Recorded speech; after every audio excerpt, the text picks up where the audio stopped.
आगे पंचों का बटन दबाना।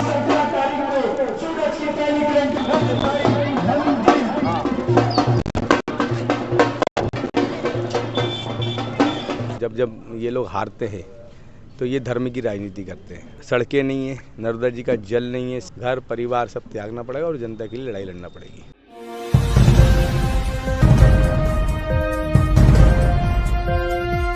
मध्य प्रदेश के चुनाव में अब तेजी देखी जा रही है। जिस प्रकार से अब सभी नेतागण अपने अपने क्षेत्रों में अपनी अपनी विधानसभा के अंदर अब जनसंपर्क साध रहे हैं, लोगों से मिल रहे हैं, लोगों के घर घर जा रहे हैं, उनसे अपने बारे अब या फिर ये कहा जाए जो कि उनको देना चाहते हैं, जो कि अपने जो सरकारों के नियमों के तहत जब आएगी कांग्रेस सरकार, तो कांग्रेस सरकार के जो कहना है कि हम लोगों को सस्ते में सिलेंडर देंगे, तमाम चीज़ देंगे। जिस प्रकार से भारतीय जनता पार्टी लाडली योजना को लेकर जनता के बीच में जा रही है, तो आज हम गोविंदपुरा विधानसभा के अंदर पहुंचे। हमारे साथ में रविंद्र साहू जी मौजूद हैं, जो कि झूमर वाले के नाम से बड़े विख्यात हैं लोगों के बीच में, और इन्हें एक नर्मदा नदी की इन्होंने परिक्रमा की थी जब से और इनका नाम हुआ। साहू समाज के अध्यक्ष हैं जिला के, और हम इनसे आज जान लेते हैं कि आज आपको टिकट, जिस प्रकार से आज कांग्रेस पार्टी ने आप पर विश्वास दिखाया है, तो राहुल गांधी और कमलनाथ जी की सरकार अगर आगे बनती है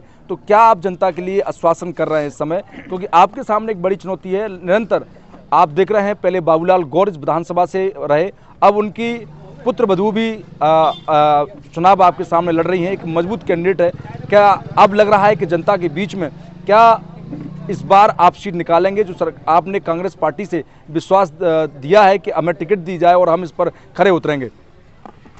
सबसे पहले तो मैं कांग्रेस पार्टी के शीर्ष नेतृत्व का आभार व्यक्त करता हूं कि मुझ जैसे छोटे से कार्यकर्ता पे उनने गोविंदपुरा विधानसभा के लिए भरोसा जताया है। निश्चित तौर पे मध्य प्रदेश की सबसे बड़ी विधानसभा है। 3,92,890 वोट इस विधानसभा में, 18 वार्ड हैं, 369 बूथ है। इतनी बड़ी विधानसभा पे मुझ जैसे छोटे से कार्यकर्ता पे कांग्रेस पार्टी ने भरोसा जताया है। मैं हृदय से उनका आभार व्यक्त करता हूँ और आप मीडिया के माध्यम से ये भरोसा दिलाता हूँ सीनियर नेतृत्व को कि इस बार हम परिवर्तन कर ये चुनाव जीतेंगे और इतिहास रचेंगे। जी, तो क्या आप किन किन मुद्दों के साथ में आप लड़ना चाहते हैं? क्योंकि भारतीय जनता पार्टी ने तो अपना हिंदू मुस्लिम का कार्ड खेल दिया है। वो हमेशा से जनता पार्टी और उनके जो जब जब ये लोग हारते हैं तो ये धर्म की राजनीति करते हैं। हम लोग विकास और जनता के मुद्दों की राजनीति करते हैं। और रही बात धर्म की, तो मुझसे बड़ा धार्मिक किसी को बताने की ज़रूरत नहीं कि नर्मदा जी की पैदल 3300 किलोमीटर की परिक्रमा मैंने की हुई है, और धर्म के प्रति हमारी आस्था का उदाहरण है कि हमने ऐसी माँ की सेवा की है। रही बात मुद्दों की, तो गोविंदपुरा में पिछले 50 साल से एक ही परिवार और एक ही पार्टी के जनप्रतिनिधि रहे, जिसमें से वो मुख्यमंत्री भी रहे, 2-3 बार के मंत्री रहे, और अभी जो सम्मानीय विधायिका जी वो महापौर भी रही। इतना सब होने के बाद और 50 साल लंबा समय किसी जनप्रतिनिधि को देने के बाद जनता क्षेत्र में विकास को किस रूप में देखती है वो हमने ज़मीन पे जाके समझा। जनता की स्थिति इतनी बहवा है कि घरों के आजू बाजू नाले, जमीन बिल्कुल रोड और नाला एक जैसा बह रहा है। इसी क्षेत्र में जब मैं आज जन समर्थन के लिए निकला, सड़कें नहीं है, नर्मदा जी का जल नहीं है, सीवेज तो निकासी तो इस क्षेत्र में कहीं है ही नहीं। जब बारिश होती है तो 8-8 फीट तक पानी भर जाता है। रोड का कहीं कोई नामो निशान नहीं है। इन्होंने नर्मदा जी जल के लिए वादा किया था, हर घर 24 घंटे नर्मदा जी का जल पहुंचाएंगे। पूरे क्षेत्र में कहीं भी नर्मदा जी का जल 70% जगह नहीं पहुंचा है। BHL होने की वजह से 60 से 70% जगह का डेवलपमेंट तो BHL करता है। 30-40% डेवलपमेंट करना है क्षेत्रीय विधायिका जी को, उसके बाद भी वो पूर्ण नहीं कर पाती हैं। सिर्फ घोषणा करती हैं और 2-2 साल तक उस घोषणा पर अमल नहीं होता है, वैसे ही पड़ा रहता है। सरकारी स्कूल जितने भी हैं उनकी स्थितियाँ बहुत ख़राब हैं। सरकारी स्कूलों को व्यवस्थित कराने का हमने वादा किया है। किसी भी पूरे क्षेत्र में कोई 100 बिस्तर का सरकारी अस्पताल नहीं है, सिर्फ घोषणा की गई है, अभी उसका कुछ हुआ भी नहीं है। बेरोजगारी चरम पर है। मेरे पास 1.5 से 2 साल पहले हमने एक सर्वे कराया था जिसमें 10,000 युवा इस क्षेत्र में बेरोजगार। इतना बड़ा संख्या बल युवाओं का बेरोजगार होना, आप समझिए किस क्षेत्र की क्या स्थिति है। इंडस्ट्रियल एरिया को एक हब, कमर्शियल हब बना के वहाँ रोजगार के लिए हम नए वो करेंगे, नौकरियां निकालेंगे, जिससे जितने भी युवा बेरोजगार हैं उनको वहाँ रोजगार मिले।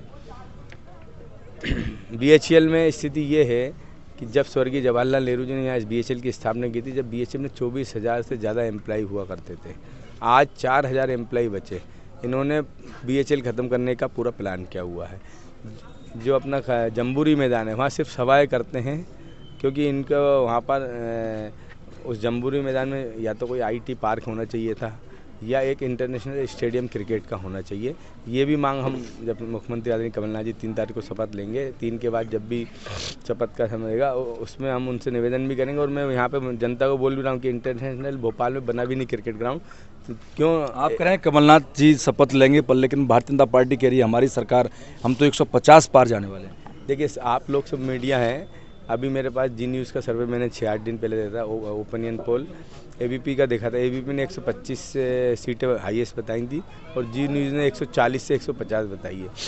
और हमारा अनुमान है चुनाव आते आते तक, वोटिंग जिस दिन 17 नवंबर है उस दिन 150 से 170 के बीच कांग्रेस चुनाव सीटें जीत रही है और उसमें गोविंदपुरा भी रहेगी। इतना पूर्ण बहुमत से कांग्रेस यहाँ सरकार बना रही है। बहुत ज़्यादा जनता परेशान है, परिवर्तन चाहती है जनता ये मान चुकी है कि हम लोग अब बहुत छल गए हैं। अब इनका जो झूठ का ढोल था वो फट चुका है। इस बार बोरिया बिस्तर बांध के गोविंदपुरा से भी और मध्य प्रदेश से इनको रवाना किया जाएगा। कर्ज में प्रदेश डूब रहा है, तो क्या उस पर गोविंदपुरा विधानसभा के क्षेत्रवासी जो प्रवासी हैं उनके ऊपर भी कोई फर्क पड़ता है इस चीज़ का? क्यों नहीं पड़ता। कर्ज में पूरा प्रदेश डूब रहा है। जब 2003 में हमारी कांग्रेस सरकार 2003 तक थी, जब 3,000 प्रति व्यक्ति कर्ज हुआ करता था, आज प्रति व्यक्ति 45,000 रुपये का कर्जा है। तो आप समझ सकते हैं कि क्या विकास हुआ है। कोई भी वित्तीय स्थिति का कोई भी मैनेजमेंट सही नहीं है भारतीय जनता पार्टी का।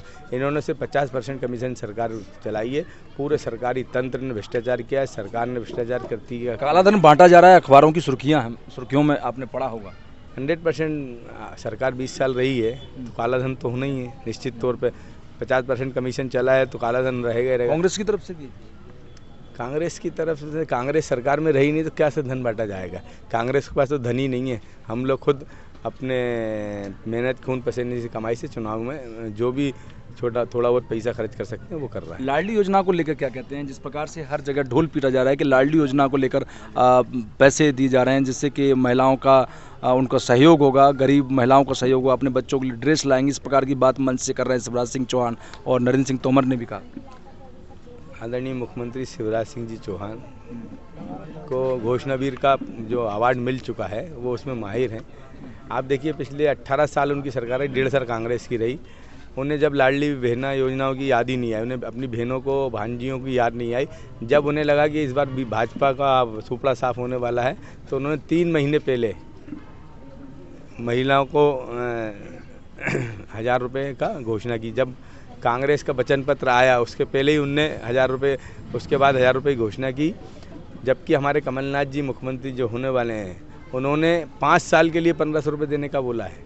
और आप तो सिर्फ 3 महीने पहले ही छलावा कर रहे हैं और जनता ये समझ चुकी है कि सिर्फ ये चुनाव हार रहे थे इसलिए इनने ये लाडली लक्ष्मी योजना चालू की है। क्यों नहीं किया आपने 5 साल पहले? क्यों नहीं की 10 साल पहले? इन वक्त की जब आपको होता है इस बार चुनाव 2011 से कर रखी है। आप देखिए ना, आपके पास रिकॉर्ड है, की होगी तो सब खुल जाएगी, जनता समझती है। कोई लाडली लक्ष्मी योजना नहीं, नकल की हुई है इनने, अकल का तो कोई काम है नहीं। सिर्फ घोषणाएं करके पब्लिक को, जनता को बेवकूफ़ बनाने का काम है, चाहे वो प्रदेश में हो चाहे वो गोविंदपुरा में। आप जनसंपर्क कर रहे हैं, कैसा लोगों से आपको रुझान मिल रहा है? क्या लोगों के बीच में क्या आश्वासन मिल रहा है? क्या वो वोट इस बार कांग्रेस की तरफ जा रहा है? वोट किसी भी जात धर्म का अभूतपूर्व समर्थन मिल रहा है। जी, बदलाव जीत तो जनता जनार्दन और भगवान तय करेगा, लेकिन मुझे पूरा भरोसा है कि इस बार हम जीत के चमत्कार करने वाले हैं। प्रदेश के लिए काम करेंगे, जन सेवा के लिए तो आए हैं। आप देखिए, मेरे को नर्मदा जी परिक्रमा के बाद कहीं ना कहीं ये एहसास हुआ कि जनता की लड़ाई लड़ना चाहिए। मैं नर्मदा जी किनारे कराने गया तो मैंने वहाँ गरीबी देखी। वहाँ ऐसे क्षेत्र, आदिवासी क्षेत्रों में गए हम लोग, सूल पानी झाड़ी थी जहाँ पर लोगों पर 6-6, 7-7 दिन बिजली नहीं होती थी, तो हमने बहुत करीब से देखा है। तो मैंने वहाँ मन में विचार किया कि राजनीति में 25-27 साल से कर रहा हूँ, लेकिन मैंने ये मन में विचार किया क्यों ना मैं जनता की लड़ाई लड़के ऐसा जनप्रतिनिधि का चुनाव लड़ूँ जिससे मैं जनता की सेवा कर सकूँ। और क्राइम दर को कैसे देखते हैं प्रदेश और गोविंदपुरा विधानसभा को लेकर? सब आंकड़े आपको पता हुआ। गोविंदपुरा में अभी 2 महीने पहले 2 बलात्कार हुए थे। जब मैंने शिवराज जी का पुतला भी दहन किया। गोविंदपुरा की स्थिति ये है, रोज़ चेन स्नैकिंग, लूट, मारपीट, गुंडागर्दी, उसकी वजह क्या है कि क्षेत्रीय प्रशासन पर क्षेत्रीय विधायकों की कोई पकड़ नहीं है। 50 साल से जीत रहे हैं, उन्हें मतलब जनता का सुख दुख से कोई मतलब नहीं। फ़ोन भी नहीं उठाते, नहीं, लोग को फ़ोन लगा घर पहुंच भी जाते तो वो उनकी किसी मदद करने को मना कर देते हैं। बहुत रोष है। फ़ोन तो 24 घंटे में कभी उठा नहीं उठा, ये किसी का कोई वो नहीं। लोग 10-10 दिन फ़ोन लगाते हैं, उसके बाद भी नहीं उठते हैं। तो ये स्थिति है जनप्रतिनिधि का। मेरा मानना है कि 24 घंटे तत्काल सेवा में हाजिर होना चाहिए। रात को 2 बजे भी लोग फ़ोन लगाते हैं, 3 बजे भी लोग फ़ोन लगाते हैं। फ़ोन नहीं उठा पाते तो तुरंत वापस कॉल बैक करना चाहिए। हम कांग्रेस पार्टी जितने भी बड़े नेता रहे हों या हम जैसे कार्यकर्ता, हमने हमेशा कांग्रेस से सीख ली है कि कभी जनप्रतिनिधि बनना है तो आपको घर परिवार सब त्यागना पड़ेगा और जनता के लिए लड़ाई लड़ना पड़ेगी। हमारे साथ में गोविंदपुरा विधानसभा से रविंद्र साहू जी मौजूद थे, जिस प्रकार से उन्होंने बताया कि आज गोविंदपुरा विधानसभा की जो स्थिति परिस्थितियां हैं वो किसी से छुपी नहीं हैं। 2 महीने पहले उन्होंने बताया कि जिस प्रकार से बलात्कार हुए, क्राइम दर की अगर रेट देखी जाए प्रदेश में तो गोविंदपुरा भी एक अव्वल स्थान पर है। उन्होंने कहा कि बेरोजगारी के स्तर पर देखा जाए तो आगे है। उन्होंने खुद का सर्वे करवाया, उसमें 10,000 से ज़्यादा लोग इस समय बेरोजगार हैं और 10,000 एक विधानसभा के अंदर बेरोजगार होना ये अपने आप में बहुत बड़ी बात है। आज प्रदेश और इनकी विधानसभा गोविंदपुरा वो एक कर्ज में डूबती जा रही है, परंतु सरकार, भाजपा सरकार 18 वर्ष रहने के बाद भी कोई भी ऐसे कदम नहीं उठाए, कर्ज पर कर्ज